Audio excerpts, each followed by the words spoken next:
त्यांच्या कुटुंबामध्ये ज्यांना जन्म घेण्याचं भाग्य लाभलं ते आदरणीय साहेब,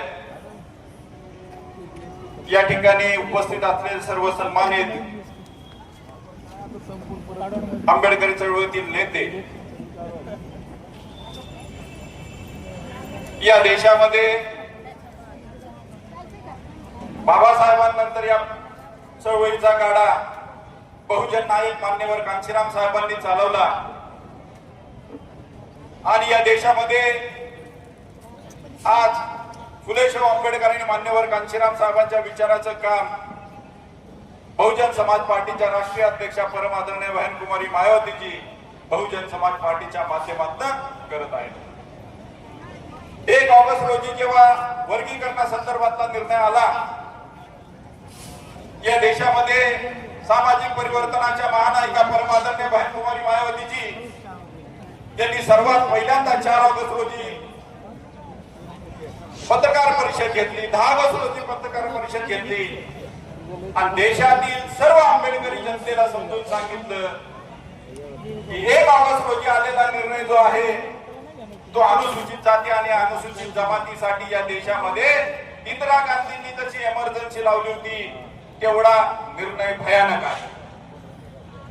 आदरणीय बहन कुमारी मायावतीजींनी सांगितलं की हा निर्णय जो आहे तो असंविधानिक आहे, सामाजिक न्यायाच्या विरोधात आहे.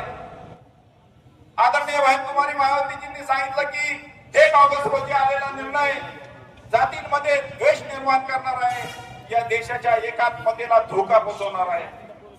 आदरणीय बहन कुमारी मायावतीजींनी सांगितलं की बाबासाहेबांनी जो संविधानाचा सिद्धांत या देशाच्या संविधान सभेमध्ये मांडला, त्या संविधान सभेमध्ये बाबासाहेबांच्या विचाराच्या विरोधामध्ये हा निर्णय कोर्टाने दिलेला आहे.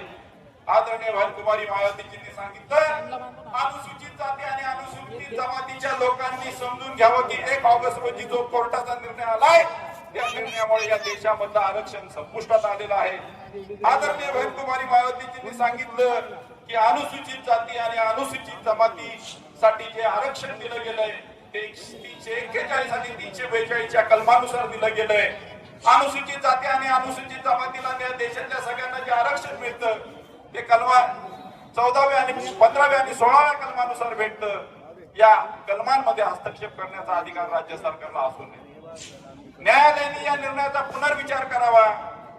त्याचबरोबर न्यायालयाने, सुप्रीम कोर्टाने, संसदेने न्यायालयाने दिलेला निर्णय रद्द करावा आणि या देशामध्ये आरक्षण हा विषय जो आहे, हा आरक्षण विषय आदरणीय बहन कुमारी मायावतीजींनी सांगितलं